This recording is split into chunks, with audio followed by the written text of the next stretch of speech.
Pak Kiai ini memilih untuk pesantren kan gitu, itu sebetulnya kenapa itu jadi dulu tuh milih pesantren tuh Pak Kiai?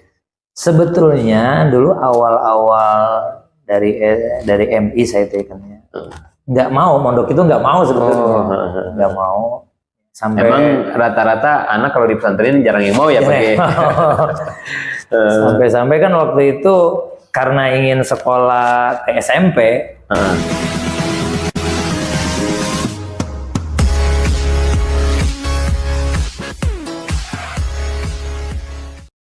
Assalamualaikum warahmatullahi wabarakatuh. Waalaikumsalam.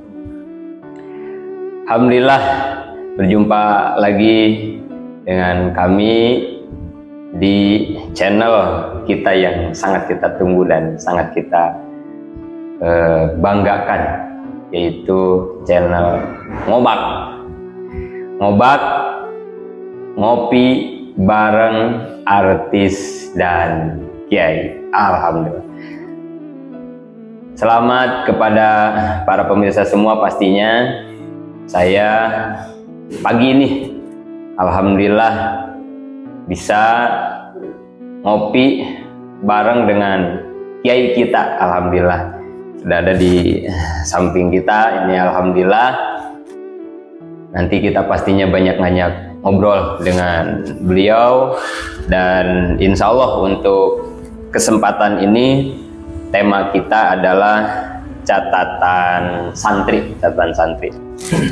Pak Kiai, bagaimana kabarnya pagi ini nih? Alhamdulillah. Baik. Pemirsa, saya nih sama Pak Kiai jenggot boleh sama ya, jenggot boleh sama, kumis juga ada beliau. Tapi nanti kita tanya ya lebih dalam lagi. Sebetulnya dari wajah ini mudahan saya Pak Kiai sebetulnya ya. Nanti juga boleh kita tanya, kita ngadu anak, banyakan siapa anaknya, dan yang terpenting bininya banyakan siapa. Baik. Alhamdulillah Pak Kiai, sehat Pak Kiai ya? Alhamdulillah. Sehat. Baik. Alhamdulillah. Baik pemirsa, kita supaya lebih akrab dulu nih, karena kan ada pepatah yang mengatakan tak kenal maka tak sayang. Nah, maka coba kita tanya-tanya dulu dah supaya kita lebih kenal lagi, supaya lebih akrab lagi dengan bintang tamu kita ini ya Pak Kiai.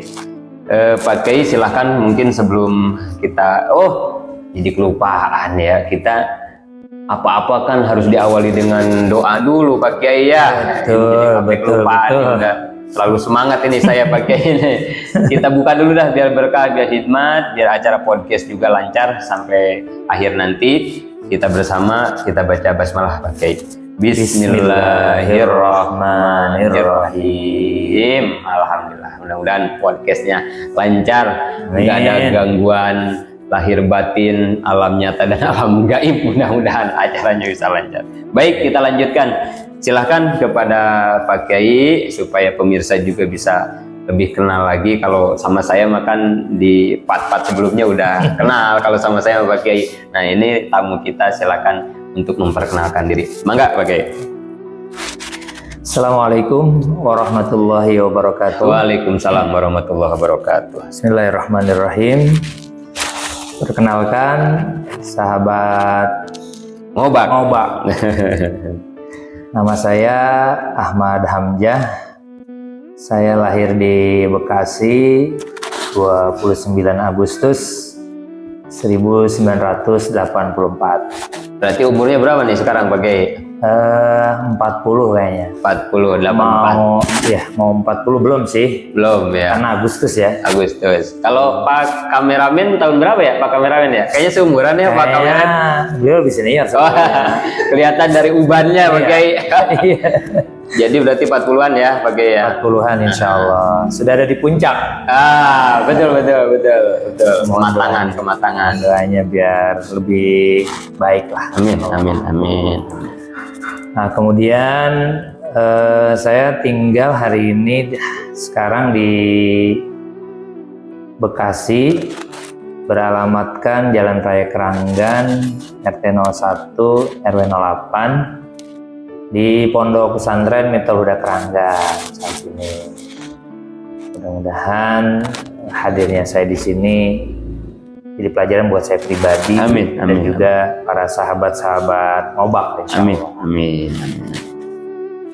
Alhamdulillah, terima kasih banyak nih. Berarti kita sudah mendengarkan jadi dari mulai kelahirannya Pak Kiai, kemudian domisili beliau di Ranggan Kulon, Jati Raden, Jati Sampurna, Kota Bekasi ya Pak Kiai. Betul. Dan tadi ya pemirsa, ternyata umurnya Pak Kiai sekarang 40 tahun, kelahiran 84 ya Pak Kiai. Ya, sebentar lagi 40. Sebentar lagi 40. Saya kelahiran 82 ya, jadi beda 2 tahun. Beda 2 tahun sama saya, masih senior berarti. Oh, anak sama istri belum? Oh iya, lupa. Anak berapa sekarang Pak Kiai? Anak alhamdulillah sekarang udah 5. Kemarin baru dapat rezeki lagi. Alhamdulillah. Di bulan Syawal kebetulan dikasih lagi sama Allah 1. Alhamdulillah. Jadi 5 semuanya. Jadi sekarang 5. Sama yang baru lahir. Sama yang baru lahir. Yang anak pertama Anak pertama perempuan, kedua perempuan, 3 laki-laki, 3 laki-laki, 4 dan 5 perempuan. Oh, berarti pemirsa anak Pak Kiai 4 perempuan, 1 laki-laki udah itu. Apalagi anaknya yang pertama perempuan nih bakal cepet ngawinin berarti. Jangan dulu, lagi belajar. Masih belajar. Lagi belajar. Mudah-mudahan anak-anak Pak Kiai semua besar bisa meneruskan perjuangan Pak Kiai. Amin ya Allah ya Rabbal Alamin. Anaknya 5 ya pemirsa ya. Nah, kalau istri udah berapa dari istri Pak Kiai? Istri alhamdulillah baru 1. Baru 1. Satu juga istiqomah. Istiqomah 1 juga nggak habis. Alhamdulillah ya. Mudah-mudahan pertama dan terakhir. Amin. Alhamdulillah ya, mudah-mudahan pastinya kita doakan ya pemirsa, keluarga rumah tangga Pak Kiai. Oh, tadi namanya kan sudah ya Pak Ustadz Ahmad Hamzah. Kita manggilnya berarti Pak Ustadz Hamzah aja. Pak Ustadz Hamzah aja berarti ya. Ustadz Kalau Ahmad soalnya banyak. Pasaran ya kalau Ahmad ya. Enggak, maksudnya di Pondok Pesantren Ibnu Keranggan itu Ahmad itu banyak ya. Oh iya. Jadi kalau panggilan Ahmad ketuker jadi. Ya siap. Dulu ada Ahmad Marzuki almarhum, pimpinan kami. Dulu ada Ahmad Baihaqi, Ahmad Hamzah. Siap. Jadi berarti kita supaya lebih akrab pemirsa manggil beliau Pak Hamzah aja. Berarti ya Pak Kiai Hamzah. Alhamdulillah. Kemudian kita belum puas ya pastinya pemirsa ya, pengen terus kita gali dulu nih bintang tamu kita ya. Tadi beliau sudah memperkenalkan nama, keluarga juga domisilinya. Nah sekarang kita tanya nih Pak Ahmad Hamzah, Pak Kiai Hamzah ini mondoknya di mana sih ya? Mondoknya beliau di mana, menimba ilmunya di mana? Kemudian dia pesantren mondok tuh dari kapan gitu ya? Dan kita juga pengen tahu juga mengapa beliau memilih untuk pesantren. Silakan Pak Kiai. Baik pemirsa Ngobak, alhamdulillah saya mondok di Pondok Pesantren Miftahul Huda Manunjaya Tasikmalaya sejak tahun 96 ya. 96 ya. Dan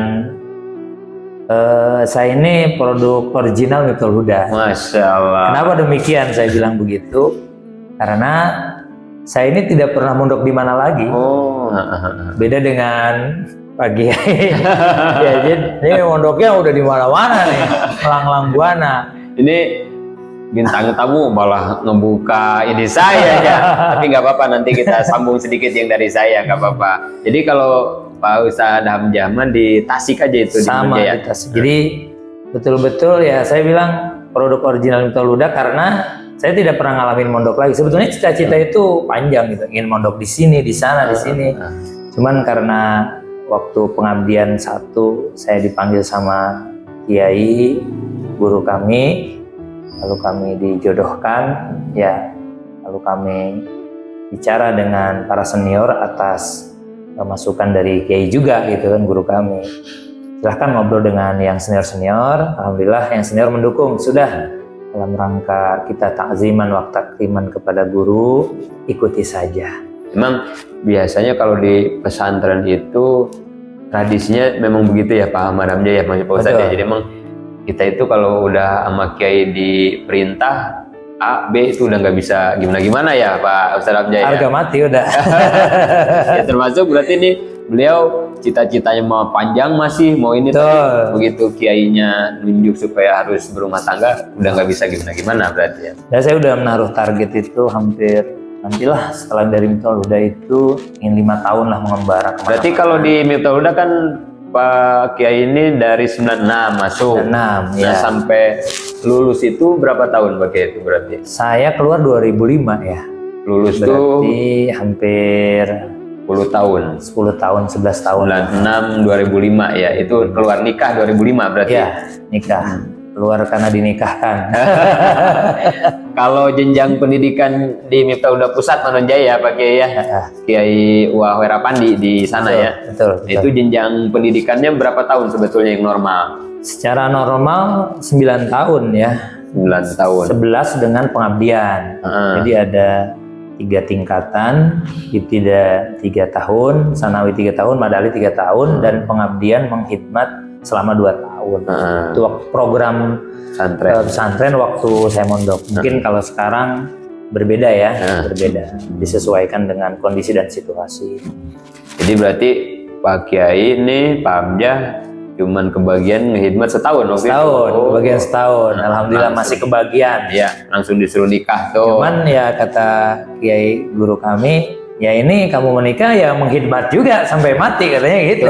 Betul. Dan dengan kamu mau diarahkan untuk menikah dengan pilihan guru gitu, syariatnya, ya kamu juga termasuk orang yang menghidmah juga katanya begitu. Jadi jangan khawatir Anda tidak menghidmah. Sesungguhnya jika kamu mengikuti guru, Anda telah menghidmah. Jadi pemirsa berarti jangan sempit memanai hidmah itu ya. Jadi hidmah itu bukan melulu harus di pesantren ya Pak Kiai ya. Betul. Kita ngikutin perintah guru apa saja termasuk disuruh berumah tangga, ini pun masih termasuk kita ngehidmat ke Pak Kiai berarti ya. Betul. Ya seperti itu, luas lah makna hidmat itu. Dan ya sampai sekarang berarti kan Pak Kiai masih terus menghidmat kan ya ke guru. Alhamdulillah. Dengan mukim di sini nih ya, mengembangkan ilmu. Itu ngomong-ngomong Pak Kiai sama istri tuh waktu dinikahkan, waktu dijodohin tuh ada pacaran dulu apa gimana itu Pak Kiai itu? Sebetulnya ada sedikit proses ya. Kan waktu itu lagi PDKT ngaji. kali PDKT. Lagi ngaji. Tafsir waktu itu saya ingat, saya waktu itu jadi Rois Asrama Khalid. Rois Asrama itu apa tuh Pak Kiai itu? Jadi ketua asrama lah. Ketua asrama. Pak Kiai megang satu asrama. Satu asrama. Itu berapa kamar kalau satu asrama? Satu asrama itu 5 kamar. 5 kamar, satu kamar berapa santri?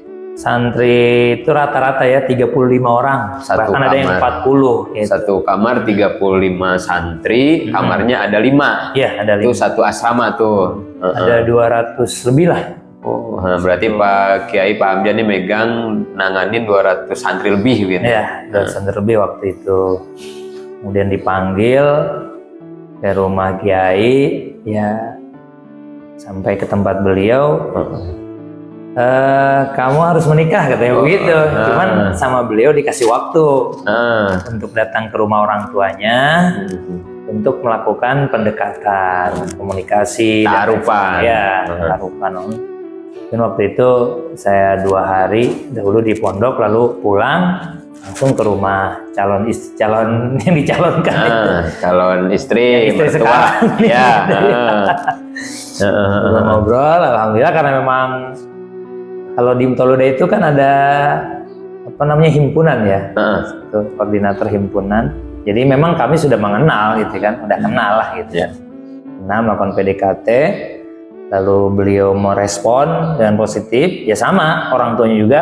Kalau emang itu udah guru yang menentukan, kami ikut aja, katanya begitu. Ini pemirsa pasti penasaran juga ya.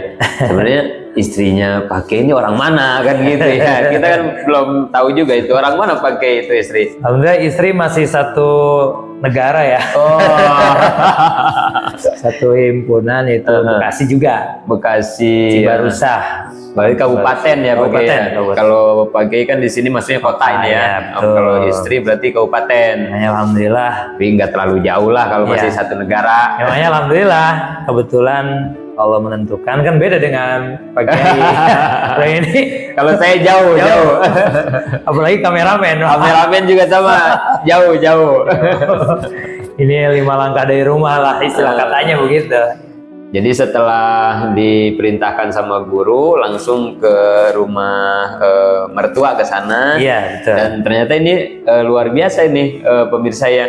Jadi didikan pesantren itu ketika kita diperintahkan sesuatu, calon mertua, calon ya dari santrinya semua, ketika guru udah ngasih instruksi itu semua udah nggak ada yang ada kata nolak berarti pakai ya. Calon mertua juga nerima langsung. Karena di Miftahul Huda itu memang ketika masuk selain kita dididik oleh guru, nah orang tua pun sama. Awal masuk itu mendapatkan wejangan. Kemudian ketika silaturahim ke rumah guru tidak hanya datang tapi juga sampai menginap gitu. Orang tua saya dulu sampai nggak nginep, pasti kalau ke situ menginap.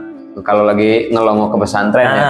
Sehingga mau pulang baru datang, mau pulang dikasih wejangan. Artinya dikasih, makanya almarhum almarhumlah wajengan itu ya sahabaya anu ngadahar sangu saremeh minum cai sakecelak eta alumni UA nah gitu. Iya. Makanya mungkin dari sikap guru ke kita, ke kami, ke orang tua, jadi mungkin orang tua pun merasa terdidik gitu, terayomi dan dianggaplah akhirnya orang tua pun sama samina wa ta'ana. Dan memang di pesantren tuh ada apa ya yang mungkin membedakan dengan lembaga pendidikan lain mungkin ya. Jadi kalau ya dulu ya ketika kita di pesantren tuh guru tuh suka ada istilah bahwa antara orang tua, santri dan guru itu, kalau guru itu nyebutnya kudu salisan ya gitu ya. Iya, betul. Jadi salisan itu satu lidah, satu tindakan, satu misi, satu visi. Maka ya tadi itu begitu kata Pak Kiai. Jadi ketika guru nih udah nyuruh ke murid bahwa kamu besok nikah berumah tangga, itu orang tua jangan sampai tidak satu lisan gitu ya. Betul. Tadi kata Pak Kiai bilang memang selain guru itu mendidik kita, para santri, orang tua kita juga memang setiap kesana tuh dikasih wejangan-wejangan agar supaya orang tua kita sepemahaman, sejalur, sepemikiran sama para guru juga. Karena kalau tanpa ini gagal kita mendidik anak biasanya Pak Kiai ya. Kadang anaknya semangat, gurunya semangat, kadang orang tuanya juga sejalan, ini nggak bisa juga gitu. Jadi ini luar biasa ini Pak Hamja dengan mertuanya, dengan orang tuanya semua berarti sepakat dah waktu itu bahwa setuju dengan keputusan Pak Hamja harus nikah berarti waktu itu ya. Nah, itu pernikahan tahun berapa berarti itu Pak Hamja itu? Saya menikah akhir 2005, saya masih ingat tuh September ya. September 2005 ya. 2005 sekarang 2025. Iya, betul. Berarti udah hampir 20 tahun. 20 tahun, Masya Allah. Luar biasa. Udah punya ini, bati 5. 20 tahun udah dikaruniai oleh Allah anak putra putri 5 ya Pak Jaya. Yang paling besar tuh usianya berapa sekarang Pak Jaya? Yang paling besar 17 tahun ya. 17 tahun pesantren di Bandung. Di Bandung di Al-Falah Bandung. Al-Falah Quran ya, Pak. Quran. Yang kedua usia berapa usia? Yang kedua bedanya 2 tahun ya. 2 tahun. 15 tahun ya. Pesantrennya di mana tuh Pak Kiai yang kedua? Pesantrennya di Kiai Haji Mukmin Mubarok di Tilawah ya. Daerah apa itu? Itu daerah Tasik ya. Tasik ya. Tasik Quran juga itu. Quran juga. Kang Mukmin ya. Betul. Kemudian yang ketiga usia berapa? Kelas 4 itu anak kelas 4 usia 9 ke 10 karena memang masuknya waktu itu 6 tahun ya, SD-nya 6 tahun karena masih di daerah ya. Di mana pesantrennya itu Pak? Di Ciamis, di Asyifa. Daerah Ciamis. Yang keempat Yang keempat masih di rumah, masih kecil, kelas 2 SD. 2 SD sama yang baru lahir kemarin. Yang baru lahir ya, di rumah. Subhanallah ya, pemirsa ya, luar biasa nih Pak Kiai, anaknya 5, yang 3 sudah di pesantren semua gitu. Katanya Pak Kiai juga 7 anaknya. Saya lebih senior. Emang ya begitu ya pemirsa ya, kadang ini kan Pak Kiai ini kan megang pesantren juga nih di Miftahul Huda Keranggan, daerah Jati Sampurna. Beliau ngurusin santri mukim, santri non mukim, mungkin santrinya 100 lebih yang beliau urusin ya, belum jamaah-jamaah yang lain. Tapi untuk ngurus anak mah kadang para ustadz tuh, para kiai, para jangan biasanya jangankan ratusan bulan, 1 juga biasanya nggak bisa ya Pak Kiai ya. Itu bedanya apa itu? Kok beda anak sendiri sama anak orang tuh gimana itu Pak Kiai itu? Ya kan kalau anak sendiri itu kan kadang-kadang kita sabarnya agak kurang ya. Anak sendiri itu kadang-kadang, kalau anak orang itu kan titipan yang sangat luar biasa. Bebannya banyak, sangat luar biasa. Artinya kita tidak bicara pribadi kita sendiri, tapi juga di sana ada keluarga besar yang menunggu mereka. Tentunya perlu kita artinya mendidik, mengayomi, melindungi dengan sebaik-baiknya. Beda dengan anak sendiri ya, itu mah anak saya, kan? Mau bagaimana, makanya saya serahkan lagi ke pesantren. Dan ya memang ini menunjukkan bahwa kita manusia disebut makhluk sosial. Betul. Satu dengan yang lain saling membutuhkan. Jadi ya kita bisa ngurusin anak orang tapi belum tentu bisa ngurusin anak sendiri. Makanya kita butuh orang lain untuk mendidik anak kita. Nah itu maka disebut makhluk sosial itu begitu mungkin ya. Ya betul, benar-benar pemirsa luar biasa memang. Dan ini menjadi rata-rata memang ya. Jangankan ustadz biasa, kiai besar pun kadang anaknya mah di pesantren nih, di tempat lain ya Pak Kiai. Alhamdulillah. Nah kemudian tadi pertanyaan yang belum dijawab tuh ini kan Pak Kiai ini memilih untuk pesantren kan gitu, itu sebetulnya kenapa itu jadi dulu tuh milih pesantren tuh Pak Kiai? Sebetulnya dulu awal-awal dari MI saya itu kan nggak mau mondok itu, nggak mau sebetulnya, nggak mau. Sampai emang rata-rata anak kalau di pesantren jarang yang mau ya Pak Kiai. Sampai-sampai kan waktu itu karena ingin sekolah ke SMP, jadi saya tuh pakai baju teman saya yang udah SMP. Jadi saya udah pakai baju SMP tuh, pengen sekolah SMP. Saking pengennya. Namun karena orang tua juga alhamdulillah ya. Nah orang tua juga kakek engkong cukup keras dulu. Betul. Juga ke saya juga keras gitu ya. Jangan bagi anak-anaknya kan gitu kan. Betul. Terus abah saya juga sama emak juga begitu. Akhirnya mau nggak mau. Jadi awalnya keterpaksaan, terpaksa. Akhirnya mau nggak mau ikuti dah. Karena itu tadi kalau kata emak, pokoknya emak nggak ridho kalau lu sekolah, ridho. Maksudnya kalau emang pun sekolah di pesantren, kalau mau sekolah di pesantren, jangan di rumah, kayak begitu. Jadi berarti asalnya tidak mau pengen sekolah SMP, tapi orang tua kekeh maksa untuk pakai pesantren. Awalnya sampai-sampai kan di sana juga setelah tiba di pesantren ya ngambek gitu, istilah katanya ngambek, pengen balik lagi. Pas orang tua pulang juga dipegangin. Kan waktu itu usia masih SMP, baru lulus SD lah. Berarti 13 tahun. Iya, kalau dulu kan istilahnya masih kecil kan. Terus masih jarang yang mondok itu, masih jarang. Kalau di daerah sini ya, mungkin kalau di daerah Jawa atau di mana yang mungkin keluarganya sangat-sangat religius itu udah biasa kan. Betul. Jadi berarti ya awalnya dipaksa, tapi memang kan semua juga biasanya harus melalui 5 tahap biasanya pada saya dalam hal apapun, belajar atau apapun. Pertama memang kita itu harus dipaksa, yang kedua nanti jadi terpaksa, ketiga jadi bisa, keempat terbiasa, baru nanti kita menjadi manusia yang luar biasa. Betul. Tapi ini kan Pak Kiai juga rasanya sekarang ya Pak Kiai ya. Makanya saya ya waktu awal-awal mondok itu nggak betah, terus pengen pulang, berontak lah gitu. walaupun memang saudara-saudara udah ada ya, ada yang ngayomin juga, ada yang ngasuh juga, tapi alhamdulillah setelah proses kepengurusan diurus sama ketua kamar yang baik, kebetulan alhamdulillah dapat juga teman-teman yang baik, dan sampai hari ini alhamdulillah bisa lulus. Karena waktu itu saya punya teman itu kelas 1 itu kelas PP ya dulu. Kelas awal masuk. Awal banget kan, kalau orang-orang udah terbang gitu kan. Saya kelas PP. Kelas PP disebutnya bagi ya? Iya, pelajaran pertama namanya nih waktu itu. Ada mau punya teman itu 1.400. Satu angkatan. 1.400 santri. 1.400 satu santri. kelas. Satu kelas. Satu angkatan ya. Gitu.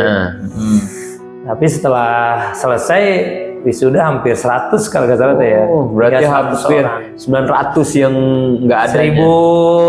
1.300 yang gugur. 1.300 ya. Subhanallah ya.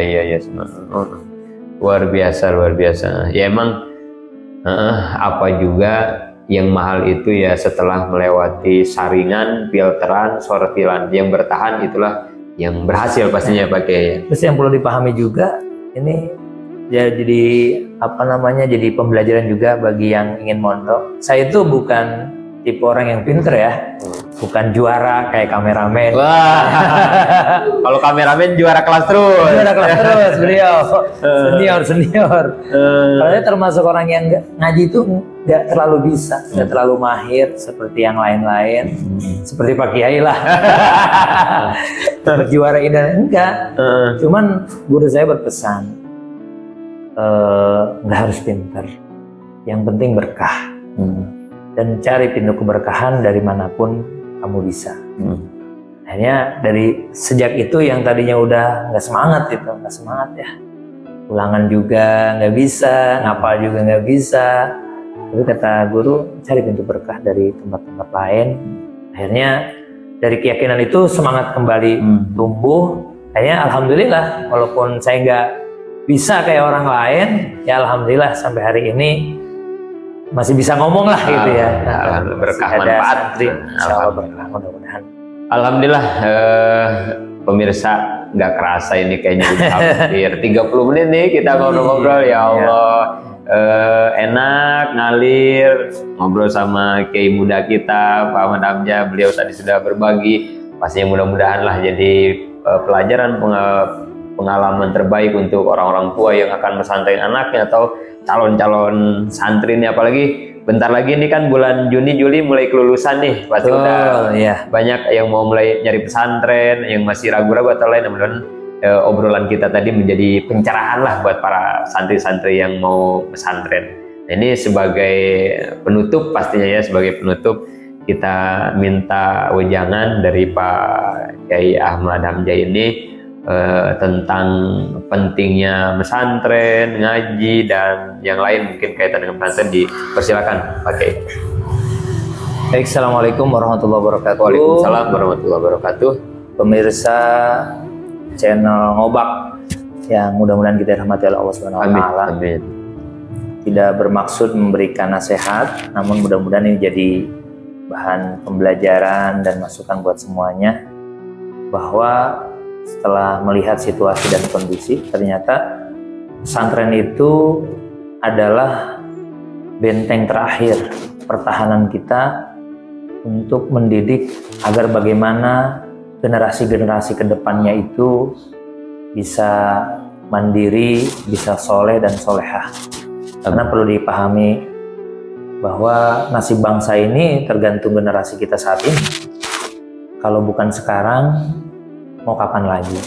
Oleh karena itu, saya menghimbau kepada diri saya sendiri dan juga para pemirsa, jangan ragu untuk memasukkan anak-anak kita ke pondok-pondok pesantren, karena pondok pesantren itu adalah sebuah wadah untuk mendisiplinkan anak-anak kita dalam masalah ibadah, masalah agama, dan lain sebagainya, sehingga mudah-mudahan selepasnya dari pondok pesantren, kami yakin pasti insya Allah berbaik sangka kepada Allah karena mengikuti konsep Allah, anak-anak kita menjadi anak-anak yang soleh dan soleha, menjadi sukses baik di dunia maupun di akhirat. Amin. Amin. Demikian yang dapat disampaikan. Mudah-mudahan ada manfaatnya. Assalamualaikum warahmatullahi wabarakatuh. Waalaikumsalam warahmatullahi wabarakatuh. Terima kasih Pak Kiai Hamzah, dan saya tidak henti-hentinya, tidak bosan mengajak kepada pemirsa semua Ngobak channel YouTube. Pertama mungkin di pesantren saya di Miftahul Abidin Bantar Gebang, juga sekarang juga Pak Mada Hamzah juga mimpin pesantren Miftahul Huda Keranggan di daerah Jati Sampurna. Kepada semua pemirsa, penonton, para donatur, para jamaah yang mau ikut andil berpartisipasi membangun pondok pesantren, fasilitas dan lain-lainnya untuk Miftahul Abidin, untuk Miftahul Huda Keranggan, atau mau memesantrenkan anaknya juga, silakan nanti nomor rekening, alamat dan lain-lain nanti bisa dilihat di bawah di sini. Mudah-mudahan pokoknya kita semua bisa berjuang bersama di dunia pesantren pastinya. Amin ya Allah. Kemudian ini supaya lebih berkah, mungkin semenit 2 menit diakhiri dengan doa dulu mungkin ya dari Pak Kiai. Tadi kan sudah kita buka dengan basmalah, ini kita tutup dengan doa. Silakan Pak Kiai. Amin ya Allah ya Rabbal Alamin. Amin. Bismillahirrahmanirrahim. Amin. Alhamdulillahirabbil alamin. Amin. Allahumma shalli ala sayyidina Muhammad wa ala ali sayyidina Muhammad. Amin ya Allah. Rabbin fa'ana bima 'allamtana, Amin. Rabbi 'allimna ladzi yanfa'una, Amin. Rabbi faqihna wa faqih lana wa Amin. qarabatil lana fi dinina. Amin. Allahumma barik lana fi jami' auladina wa Amin. talamidina wa talamizatina min ahli Amin. ilmi wa ahli khair. Amin. Wa la taj'alna wa iyyahum min ahli sahri jahri wa dhair. Amin. Allahumma ij'alhum minal ulama'il amilin, Amin. imamil muttaqin, salihin, Amin. ta'ina lillah wa rasulih. Amin. Rabbana ya Allah atina fid dunya hasanah Amin. wa fil akhirati hasanah wa qina adzabannar. Amin. Dawahum biha subhanakallahumma tahiyatum biha salam. Amin ya Wa akhiru Allah. dawahum alhamdulillahi rabbil Rabbil alamin. alamin. Amin. Alhamdulillah, kabul. Terakhir dari kami berdua pastinya Pak Kiai ya.